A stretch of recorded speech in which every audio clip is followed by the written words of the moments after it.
and this forms the basics of everything. And if kuna kitu mtu hajaelewa, please just raise up your hand ama utype kwa comment. I would prefer unmute uongee, uninterrupt in between, cause nikiwa kwa hii screen nyingine I might not see the mkono ama the comment. So we're just going to handle what you want to know, what you must know when it comes to forex. And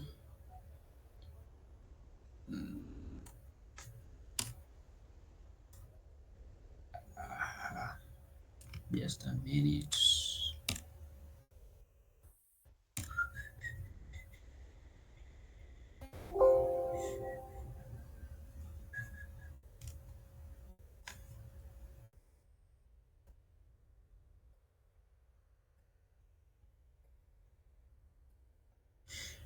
Yes, so this is where we begin with when it comes to forex.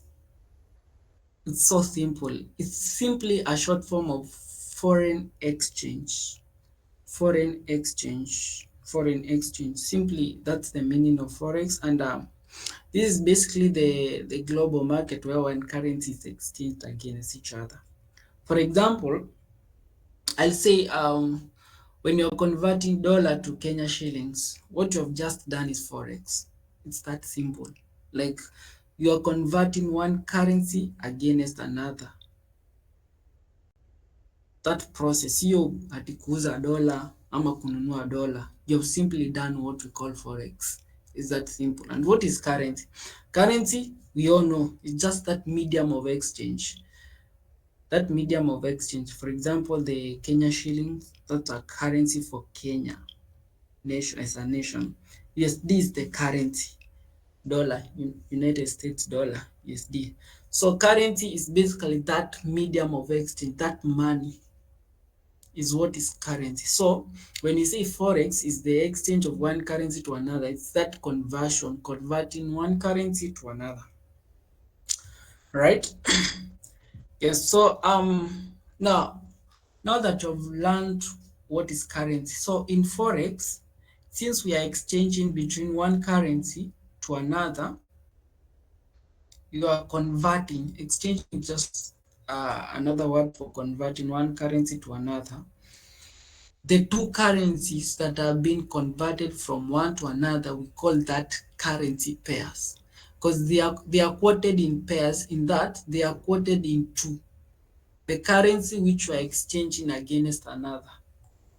Kidogo tu, just remembered kuna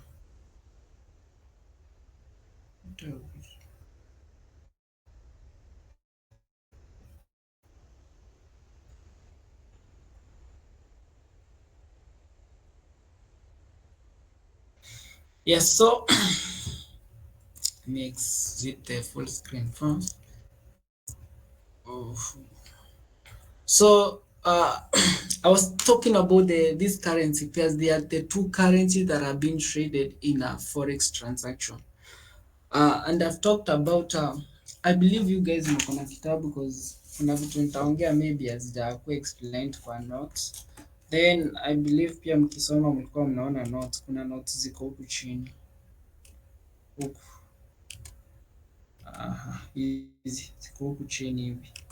Na notes nimeadd huku chini. So I hope mlikuwa mnaziona.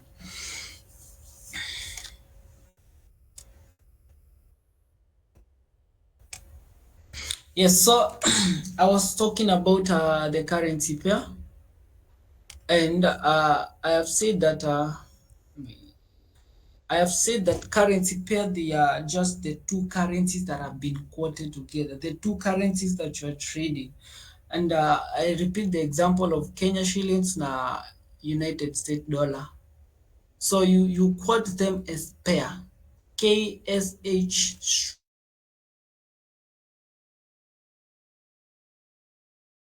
currency pair, sorry. That's a So currencies are traded in pairs such as USD CAD. I've given examples. We have USD CAD, USD. So in this case, for example, this first one, USD CAD is, in this case, you are simply exchanging USD, United States dollar, against Canadian dollar. CAD is a short form of Canadian dollar. Sawa, in this example. So you just, if I was to add the Kenya shilling against USD, you see? So also that's a currency pair. You are comparing, you are exchanging Kenya shillings to USD, United States dollar. So that's how we quote them. So in forex trading, there is not any particular point you'll find that a currency is quoted alone. It must be quoted in pairs. The two currencies that you are trading in forex, they must be two. Of course, you cannot trade within yourself. Ni kama wewe unajiuzia mayai, it cannot happen. So we are trading against two, and that's why they must be quoted in two. So for example, USD card, these represent the USD card versus the Canadian dollar. Yeah, it's actually explained there. Yes, so that's what we call the Kenya shilling, the currency pair. Now, there is something else that is, we have base currency, niko hapa sasa. We have base currency and quoted currency. Now, for example, in this case here, the first one, the USD card, there are sometimes you'll find that the CAD imekuja to this location, like ziko inverted. CAD comes first here, then USD inakuja huku. That's where now we bring in the issue of base currency and quoted currency. So base currency, as the name suggests, base is the first currency quoted. So like in this case here, USD card, the first currency that has been quoted is USD. So USD is the base currency. Sawa. USD becomes the base currency and CAD, Canadian dollar, becomes the quoted currency. Okay, this is very important because we're going to encounter it later on, whereby you have to understand the correlation between the base and quoted currency. But that will come later on. That's why you should understand, so that when we are covering that, you'll be able to know when I say base currency and quoted currency, you know the difference. So that is also seen here, well explained. For example, this GBP USD, we call it GU in short form. GBP USD is just a comparison between the Japanese pound, pound, against USD. So in this case, the base currency is GBP pound. The pound is the base currency, and the USD is the quote currency. And what they mean is the base currency you are buying is the currency that you are buying when you trade. Sini sawa? Is the currency that you are buying, the one that is base. Sawa? BB, base na buying. You. Let me admit some people here. Hawa msijali, hawa watu walikuwa washasoma, so wasiwashtue, wanataka tu kudandia klasi yenu.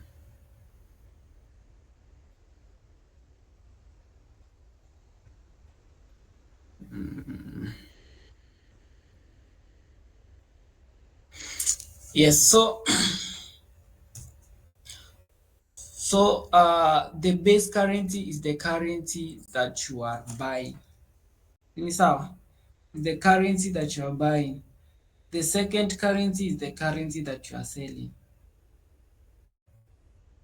Are we together hadi hapo? Any question kwa base na nini na quoted currency? Any question? Kama tuko sawa, napiga ile nini ya thumbs up. Nasonga. All right, so we move on to categories. We have what we call major and minor. Major and minor. We have major currency pairs and minor currencies. So yeah, currencies are categorized into two. Currencies are categorized into two. Currencies are categorized into two. We have the major and minor. Very important, because there is a concept that I bring that will require you to know the difference between the major and minor currencies. So now, I don't think I have defined this. I don't think I have defined this for my slides, so that will require you to type, to write. So a major currency is any currency that has USD, United States dollar, in it. Any pair that has USD card in it. Are we together? Tumetype hiyo. Any currency that has dollar in it. Now, I want you to note I've given several examples in this case, and one common thing that you can see from that is that we have USD in it. Whether base or quotes, we have it in the pair. For example, in the Euro USD, we have the USD. Acha niwaambush kidogo. Cotton. Kwa Euro USD ni base ama quoted pair.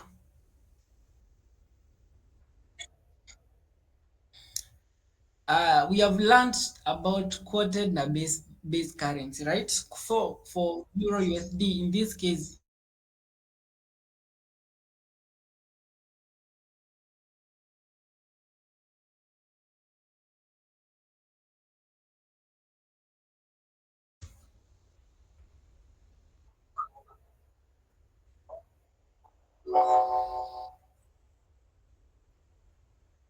yes, very nice. Good student. Clap for yourself. All right, so we move on. So in the other examples, we have GBP USD. I'll be quoting the short form so that mzoe kuziquote. GBP USD in short form utasikia msee amekwambia GU. GU simply means GBP USD. In that case, just like EU ni Euro USD, the first one here, EU. Utasikia msee amekwambia uko na analysis ya EU, ukisikia hivyo, just know the guy is asking about Euro USD, right? So for GU, in this case, dollar is the base quoted pair. We have UJ. UJ is USD JPY. JPY simply means Japanese yen. So dollar in this case, USD, nikisema dollar ama USD, they mean the same. So USD ama dollar. So dollar in this case is the base. You see USD CHF. So in this case, dollar is the base. So now one thing that you should notice in this case is that we have dollar in all these pairs, regardless of whether base or quotes. I move on to minor. So minor currency is any pair that doesn't have dollar in it. So any pair that doesn't have dollar in it. If you check on all these pairs, we have EJ, GJ, GC, GH, EJ na AC. Euro, GBP, GBP, JPY, GBP, CHF, GBP, AUD. AUD inamaanisha Australian dollar. Hata ziko hapa in full. None of them as dollar in it. So that's a way of differentiating them. And how is this differentiation very important? You have millions of currency pairs that you can trade in forex trading, and the profitable ones ama zenye zitakupea pesa ya maana, they are major currencies only, except GBP JPY. GBP JPY eka kasta mahali tu nitakwambia later on, is referred as safe haven currency. Safe haven currencies means it's a pair whereby when we have economic uncertainties, many investors hide their money here. GBP, JPY, and gold.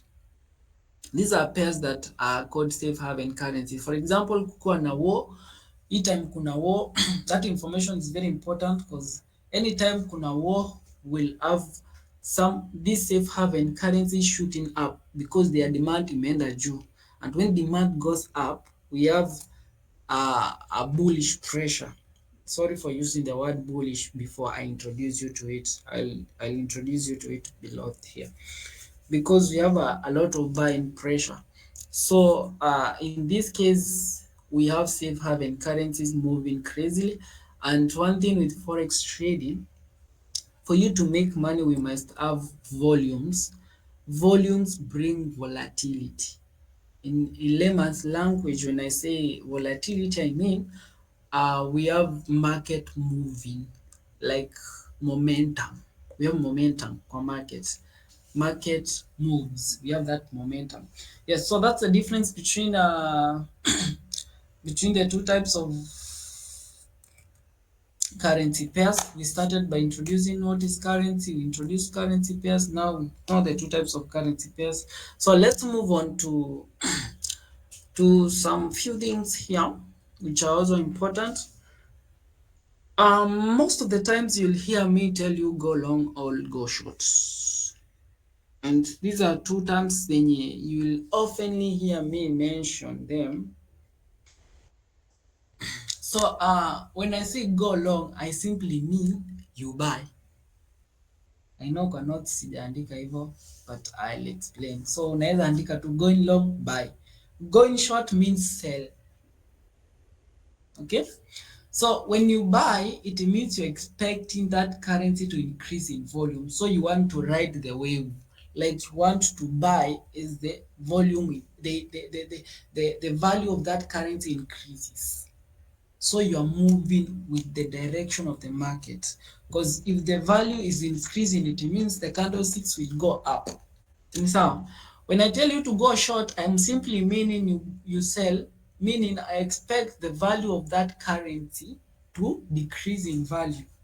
I'm sure you're going to get more detailed information on this when we come to real charts, where I will be showing you many things. Now lot size.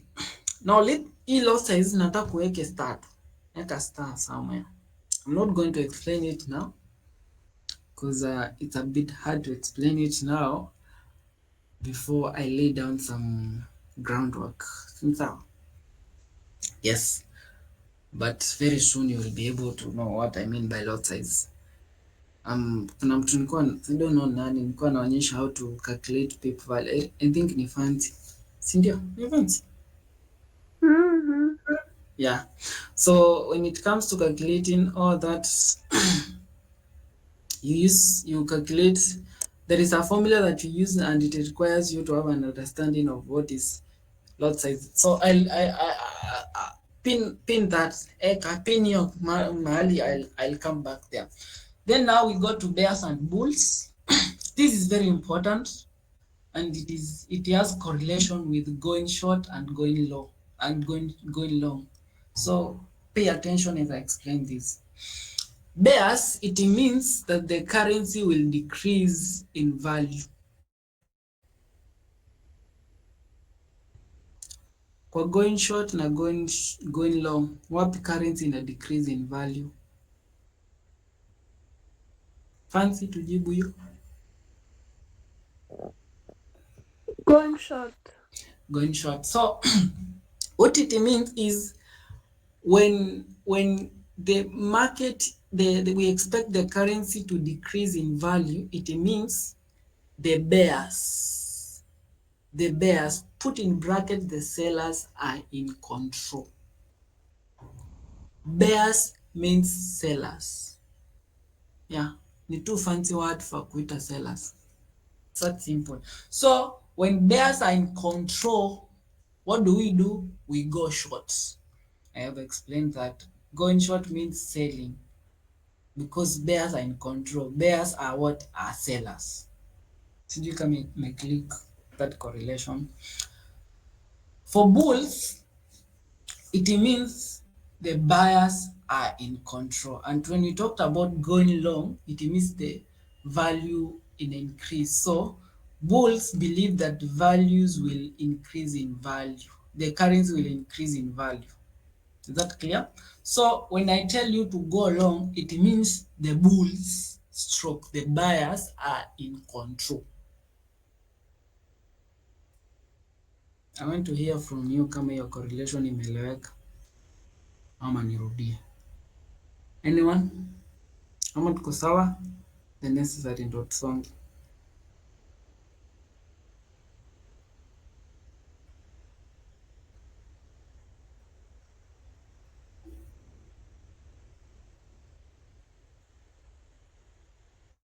Victor, tuko kimoja? Good. Alright, so let's move on to something else yenye nataka. I'm going to explain commodity, but here I'll need much of your attention to write some notes. What I'm going to share, I apparently nimerealize niliweka kwa notes. So flip your books. I hope mko na vitabu.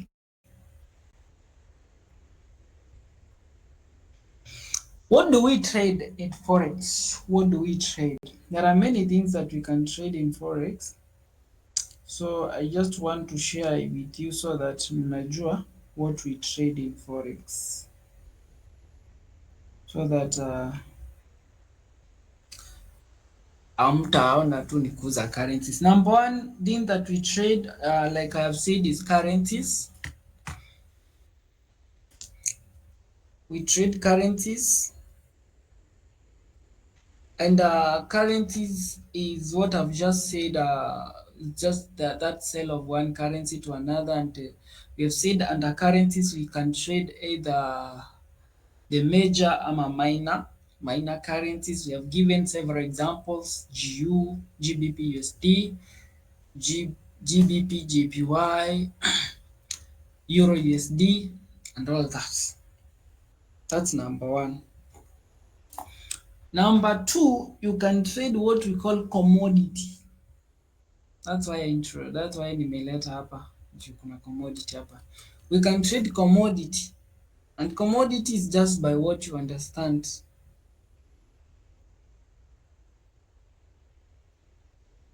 Just what you understand by the word commodity. So commodities include gold, oil, we have crude oil, we have gold, we have energies, we have like any commodity that you can think of, it's tradable. You can trade any commodity yenye unaweza fikiria, even silver. Which other one? Nitaonyesha short form hizo vitu zote and how to trace them. The third one is what we call stocks. You can trade stocks. Stocks include any stocks you can think of. You can trade Netflix. Watu wakiwatch Netflix unaamua kutrade Netflix. You can trade Meta. You can trade hata hii Kakuzi iko quoted, and the giant companies zenye unajua, stocks za giant companies that you can name. Ni sawa? We have many examples. Number 3, kenye kila mtu anajuanga, cryptocurrencies. Sikianga kila mtu amesema Bitcoin. So Bitcoin is under cryptocurrencies. We have Bitcoin, we have Ethereum, and many others zenye zimekam. Ethereum iko part of Bitcoin and many others. So yes, we can trade cryptocurrency. Number 5, you can also trade what we call stock indices. Remember nimetema stocks, this is stock indices. So stock indices are this just number 1 is it involves the quotation of top 100 companies in US, which we have Mkuu, yes, indices ni INDICE.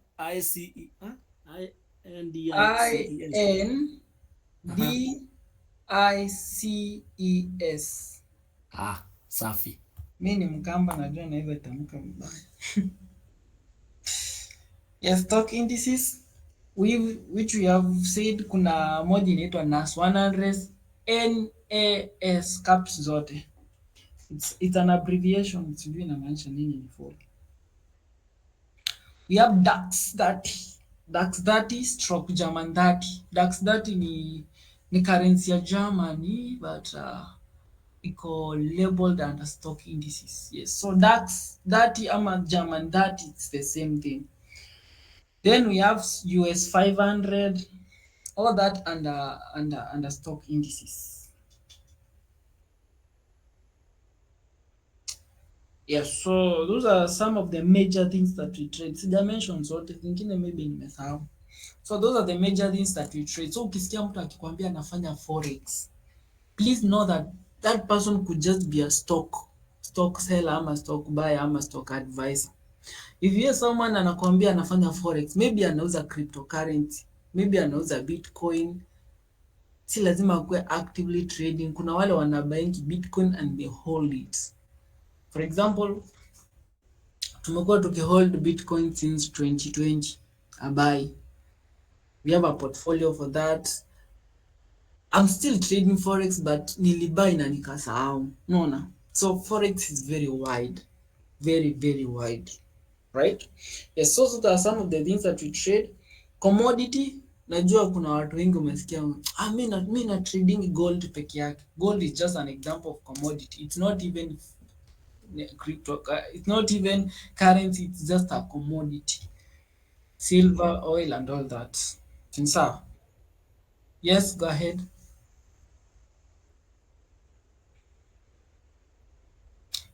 Okay, features. Features iko kando kidogo. In fact, concept ya features iko slightly different because features you have to trade it na Binance. You have to use Binance to trade features. You don't use the normal platform. So features is slightly different. Iko na tofauti kidogo. Hiyo ukitaka kulearn nione kando na ukuje na fee.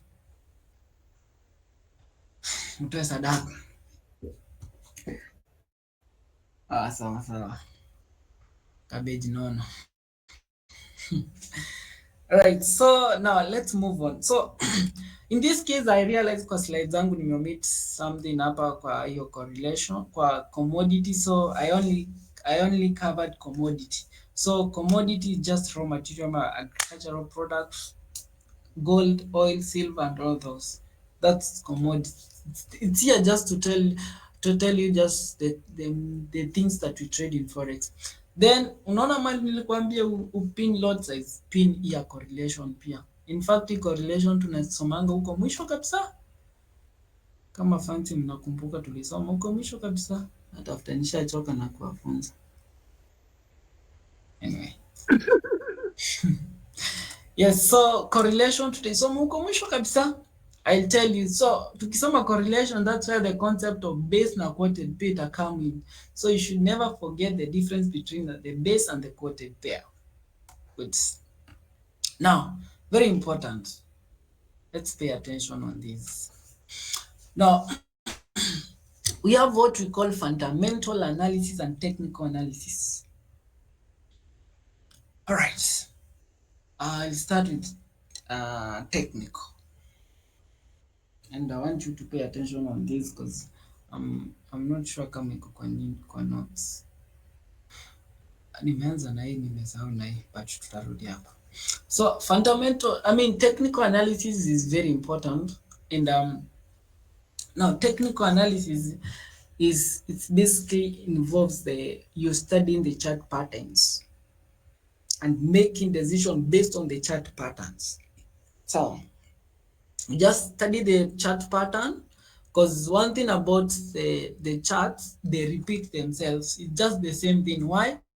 Because charts, they just represent the prices of product based on kuna a lot of forces that are involved. Kuna selling pressure, we have banks that are investing, we have economic activities, we have the fear gauge also. So when they come together, the interplay between all these forces, they end up forming almost similar and predictable patterns.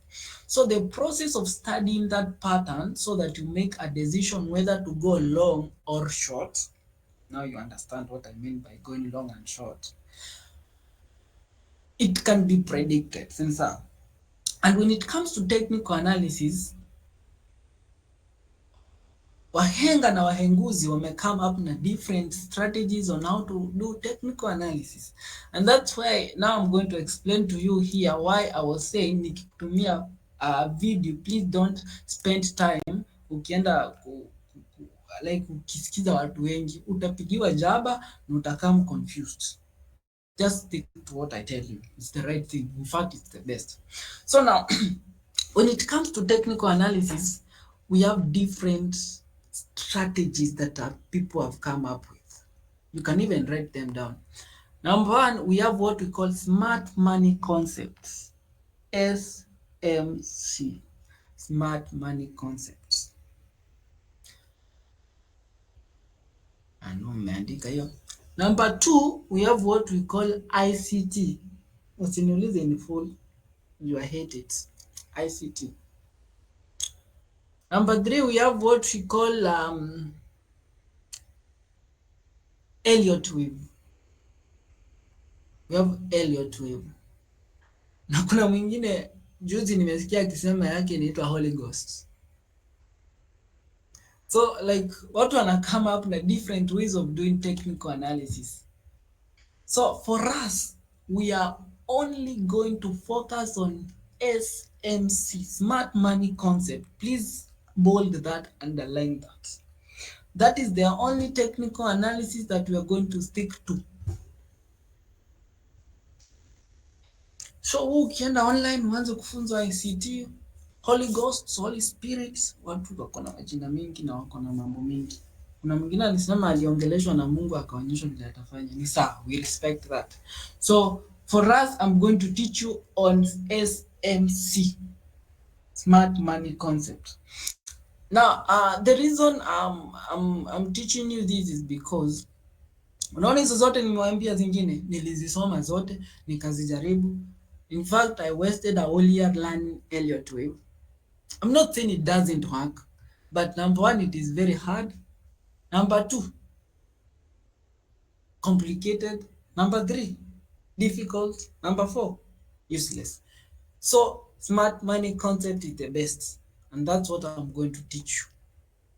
So hizo zingine, please, wewe ukitaka kukoroga akili yako, you go ahead, but as your mentor, I'm going to advise you only learn smart money concept. Very simple, direct to the point. I'm going to simplify it and all that. So basically this is going to help us to do what?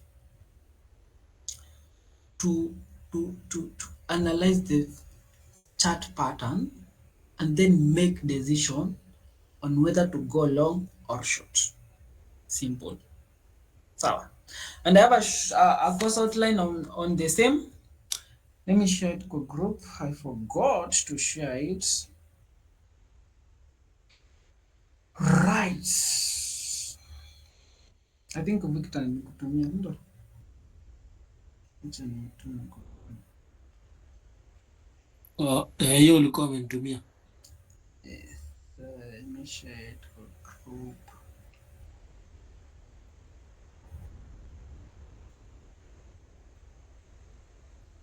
Yes, so that's what we shall be going through. This is going to take us at least 1 month. But tunaweza kimbia, nyinyi watu ni machopi. We can rush through. That's the what we're going to be learning, the strategy, smart money concept. We're going to begin with market structure, which are 3. Wenye hawaoni saiko kwa slides nimetuma kwa group, tafadhali tuangalie hapo hiyo screenshot nimetuma. We have 2 slides zinabaki hapa chini tumalize. Najua wanawa yetu iko karibu kuisha. Hata saa ingine tutakuwa tunapatana 30 minutes cause ni one concept. Tumeiona sisi wote hiyo screenshot. Yes, so yes. Oh, sorry man. Sikuwa nataka kuchoka lakini itabidi nichoke. Alright, stop sharing.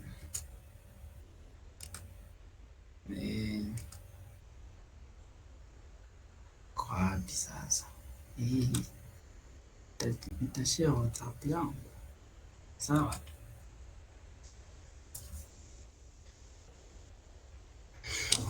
Yes, there you go. This is technical analysis. We have said we have technical and fundamental, and basically this is technical. And I've said we are going, nimekupea different types of technical analysis, and I've said for us and my mentees, we are going to focus on smart money concept, SMC. And this is the course outline of what we're going to cover under this, so that you can be able to predict the market. Number one, we're going to start with market structure. And market structure, we have three. We have uptrend, downtrend, and consolidating. In fact, that is what we'll cover tomorrow. Those three types of market structure. Then number four, we are going to call under that encounter what we call break of structure, BOS, break of structure. I'm going to introduce that concept. Under each nitakuwa nawatumia video just to cement on what I'll be saying. A guy who has mentored me anapiganga YouTube channel. So then from there we're going to see change of character, which is also a very important concept when it comes to market structure, ama what we call church, ama shosho, either way. Then we go to learn on demand and supply, where we're going to encounter which tunaita order blocks. Yes. And then we're going to see how to identify the demand and supply, how to mark them, and then how to draw these zones. Then tunaenda kusoma vitu zingine zinaitwa Fibonacci. Fib tool means Fibonacci, which we are going to learn two types of levels. We have premium and discounted levels. Then IMB, imbalance, or what we call fair value gap, and how to apply it in making entries. Then lastly, we're going to learn on liquidity and liquidity sweep. That will be the last one on this. Before now I go to the next thing, which I'll call fundamental analysis, which will only take us one session. So much of the backwork iko kwa technical analysis, where we will spend so much time. The reason we're going to spend some time here is because I'll expect you to do much practice, share chats with me, we discuss and all that, to make sure, because this is the backbone of everything. So while we say it takes only 20% of trading, it's the backbone. Even with the right psychology, lakini auelewi what is technical analysis, you will still not make any progress. So you have to have some good background understanding on the same. Right? Any question on that before I stop sharing? I know you are good. Right, so now the other part from there. Is Barbara still with us? Yeah, I'm listening. Okay. All right. So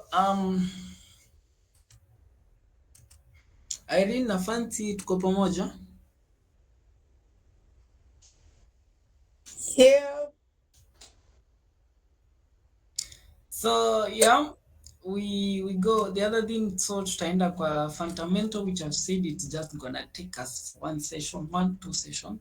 And basically this is important also because it helps to you to understand. In fact, kwa fundamental analysis we will also require to understand ile concept in more introduced to on base and quoted currencies.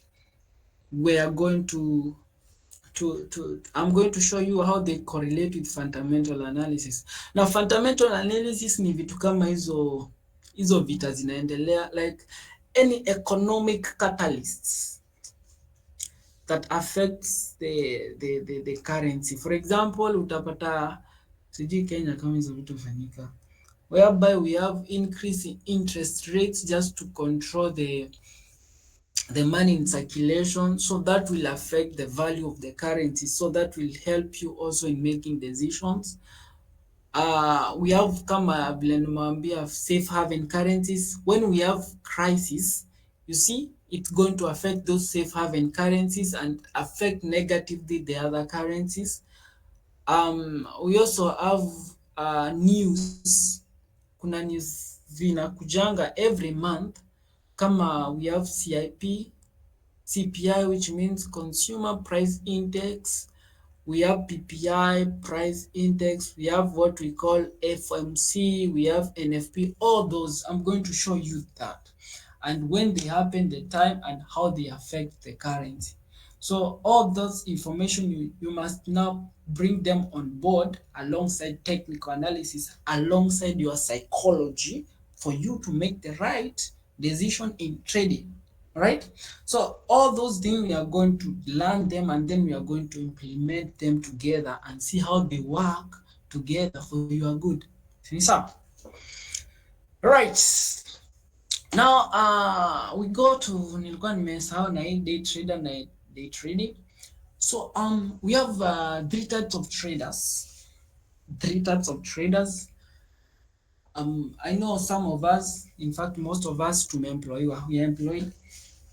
So you can decide what kind of trader that you're going to be. Number one trader ni ule mse anakaanga kwa charts 24/7 until I make pesa yenye anataka. What we call those people, we call them scalpers. SCALPERS.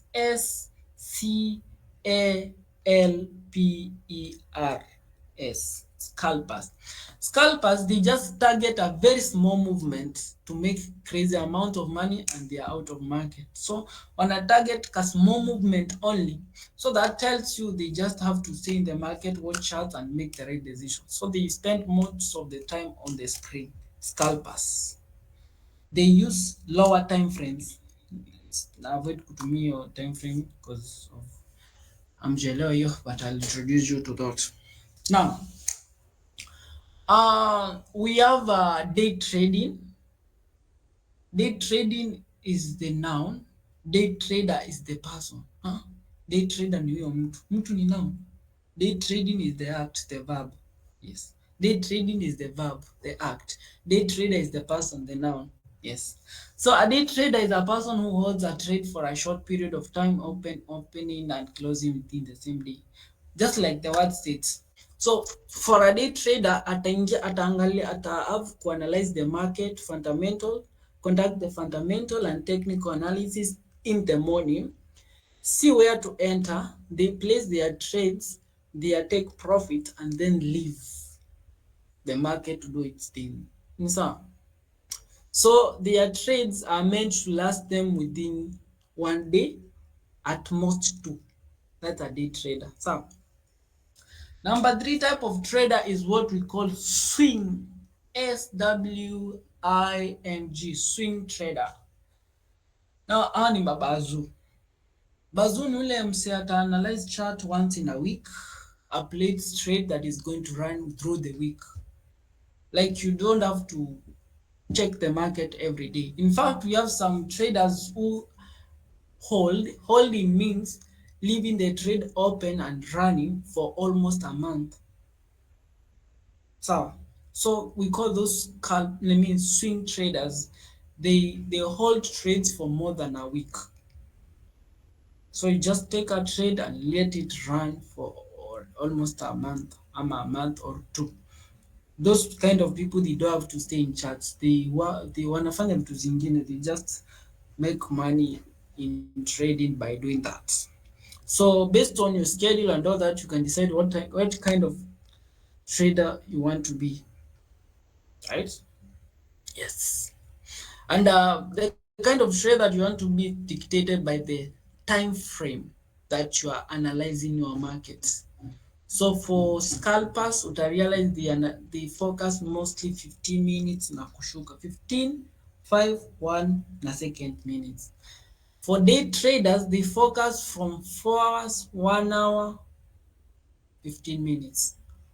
For swing traders, they focus 4 hours, weekly na monthly charts. I know hapo nimewakoroga kidogo, but nikiongelelea mambo ya time frame focusing nini, but tomorrow you will have a better understanding on that. I'll show you. So, right, now tomorrow watu wana join meeting na laptop, I will show you a software by the name TradingView yenye tunatumianga kufanya analysis and all that. Sawa. Now moving on swiftly. My laptop doesn't want to move swiftly. What can it okay? My network. I hope mlikuwa mnanisikia.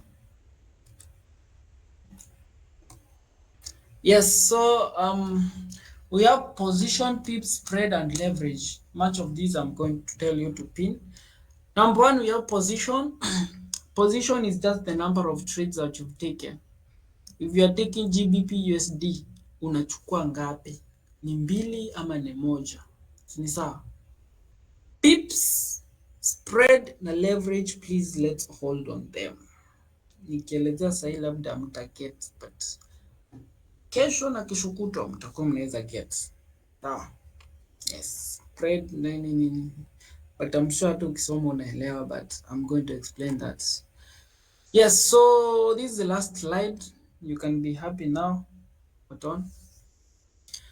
No peek. So we have stop loss, we have take profit, and we have risk to reward ratio. This is very important. Now stop loss, I was sharing with Victor the other day nikimwambia trading is different from gambling. How? Now if you have a capital of $1,000, you take a buy on GBP USD ama GU. If you happen to lose that trade, you don't lose the entire amount of money. Haupotezi yote. I'm sure with gambling unapotezanga kila kitu ulikuwa umestake. But trading is completely different. So what happens is you have what we call stop loss. With all due respect, allow me to use this term yenye tunatumianga na rafiki yangu tukitrade. Now, stop loss is protection, a condom in trading. What it does is it protects your capital, in that when it goes against you, you have a limit of money that you are ready to lose. In that, if the market goes against you na ifike negative $20, inajifunga automatically. Naona? Protection. You are protecting your capital. So now ikifika negative 20, it's going to close itself. So from 1,000, ita deduct $20 peke yake. You'll have $980 remaining. So that's what we call stop loss. I'm going to show you how to put stop loss, how to adjust it, and how to do that. All right, let's go to take profit. Take profit is basically the amount of money that you want. Nimepeana stop loss negative 20. Kama unataka $40, so you're going to adjust when the trade goes in your favor, na ifike $40, it's going to close itself, na kwa $1,000 itajiongeza plus 40, so you'll have 1040, right? Like, si lazima ukae kwa chart ukiangalia, you can put it stop loss, take profit. Ukikuja kuangalia ujue umemake money ama hujamake. Once you place your trade, unaweza enda kufanya vitu zako. Naona? Now we have what we call risk to reward ratio. Ya kwanza nimesema stop loss ni 20, take profit in 40. Now risk to reward ratio is basically the amount of money that you are willing to risk to against the amount of money that you want to gain. So in other words, you are risking $40 mali stop loss yako iko to gain $40. Sorry. You are risking $20 to gain $40. So that ratio is what we call risk to reward ratio. You risk 20 so that you gain 40. You risk 20 so that you gain $60. So that ratio is what we call risk to reward ratio, which will be very important when it comes to calculating that is what we learn in risk management. We're going to learn on that. So this is very important. I'm going to show you how to do all this. So lastly, just before I let you go, I don't know whether it's going to do what I want to show you.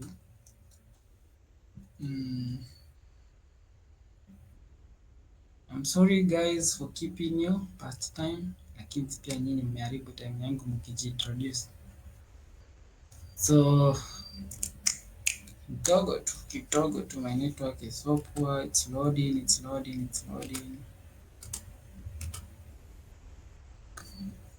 Very nice.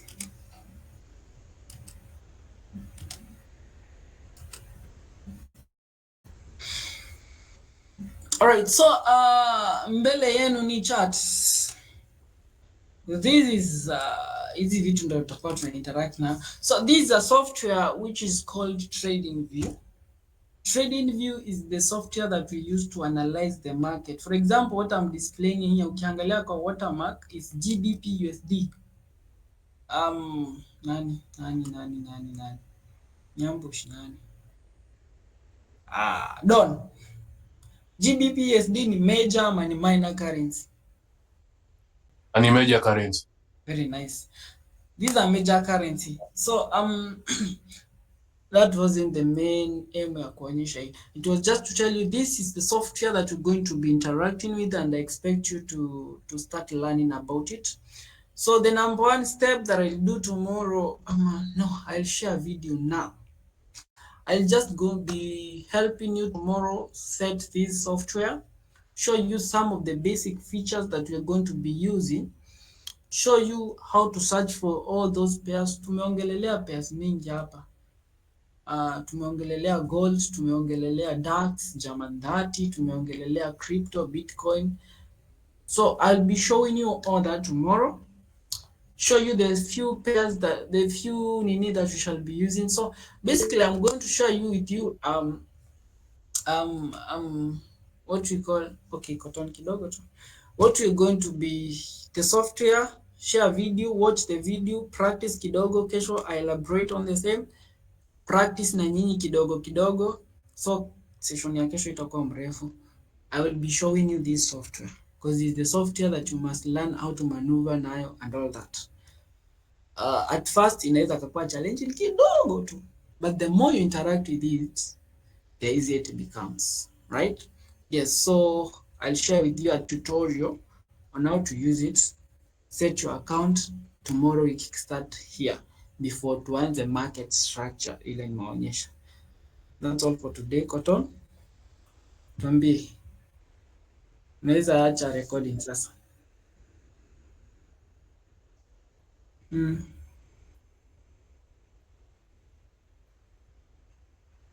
Yeah, we have mobile app, but the problem is it's not gonna give you the good view of it.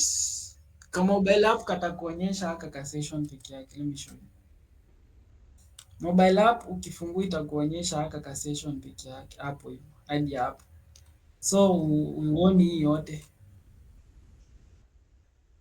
Kwani hauna laptop? Kwani hauna laptop bro? Tutengeneza website ya kukuchangia.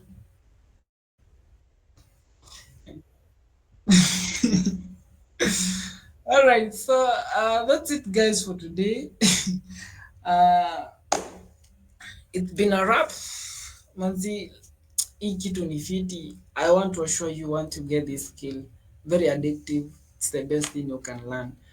So unless kuna mtu ako na jambo la kusema, unless kuna mtu anataka team namba ya kutoa sadaka, naweza maliza. Anything else? Any comment, any suggestion?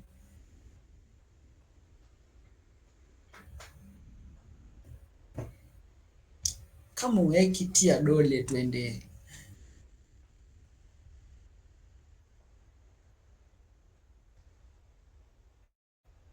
Barikiwa kaka. Anybody else? All right, so there have been no other comments.